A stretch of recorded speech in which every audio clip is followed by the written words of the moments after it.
We are feeling very, very, very angry according to the conditions of the weather where we are living.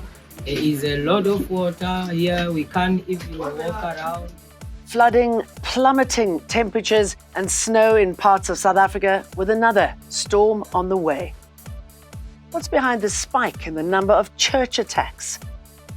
Russian missiles hit a children's hospital in Ukraine's capital, Kyiv. And saying goodbye to some of our favorite soapies. Hello, I'm Jane Dutton. This is Eyewitness News. A cold, extreme weather front is sweeping across the country. More than 4,000 people have been evacuated from their homes in Khayelitsha in the Western Cape after severe flooding there. Orange level 6 warnings for wind, waves and storm surges along the Cape Coast will remain in place for the rest of today. We are feeling very, very, very angry according to the conditions of the weather where we are living.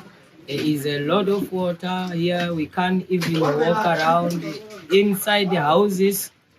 There is a lot of water also. You can't even cook. You can't even bath. If you get inside the house, when you wake up from the bed, you must have some steps to walk out so that you cannot get flu. The South African Weather Service says a series of cold fronts are set to make landfall throughout the week, with the next storm due on Tuesday. Districts hardest hit by the severe weather include the city of Cape Town, Overberg, Cape Winelands and the West Coast. Emergency teams are out in force in KZN as well, following severe winds there. Residents are urged to exercise utmost caution as these weather conditions could pose a risk to human lives and that of livestock. There are also snowfalls across parts of the northern, eastern and western Cape. A powerful cold front in Gautrain is expected to turn tonight into the coldest of the year.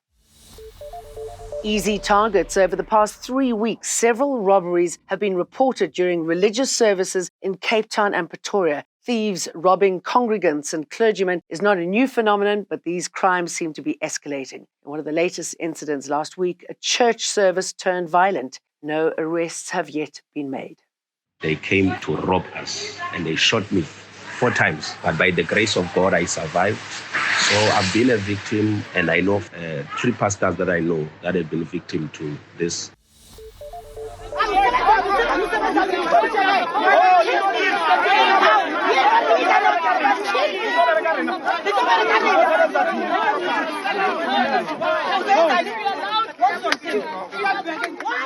Gautrain workers affiliated with the Metal Workers Union, NUMSA, clashed with security forces this morning in Midrand, Gauteng. They were embarking on an indefinite strike over wages. NUMSA has now dropped its wage increase demand down from 13% to 9%.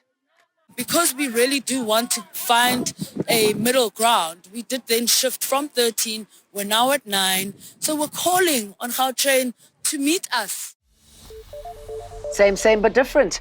After 100 days of no load shedding, now load reduction is the next big problem in the country. That's when municipalities cannot provide energy due to infrastructure problems. There are growing concerns over the failure to maintain and upgrade municipal electricity infrastructure. Load reduction in high-density areas of Tshwane and Johannesburg has been implemented, leaving residents without power for hours.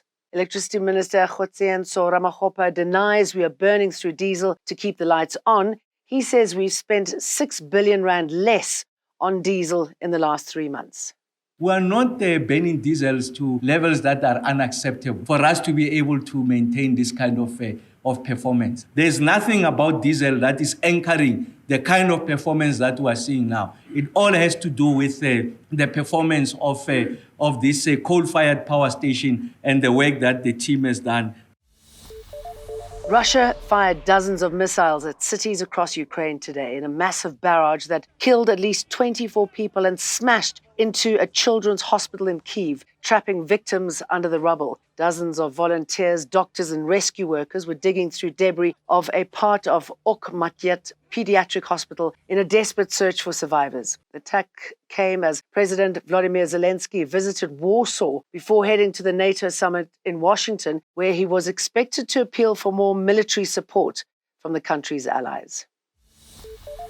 And it's a sad goodbye to many of our soapies. Last week, the SABC effectively cancelled Movango after it ran out of produced episodes. Viewers were reportedly given no warning that last Tuesday would be the last episode of the popular soapie. It's exactly a year ago that I heard that someone from the SABC was on the way to Sievendelaan to go and tell them that the show has been cancelled. And at the time, I was told by insiders that Movango is next, and then it will be Generations, and all that will really be left will be Uzalo. And that's it from me, Jane Dutton, and the rest of the team. Thanks for watching. See you for more again tomorrow. Eyewitness News, in touch, in tune, and independent. For the latest, log on to ewn.co.za or ewn.mobi.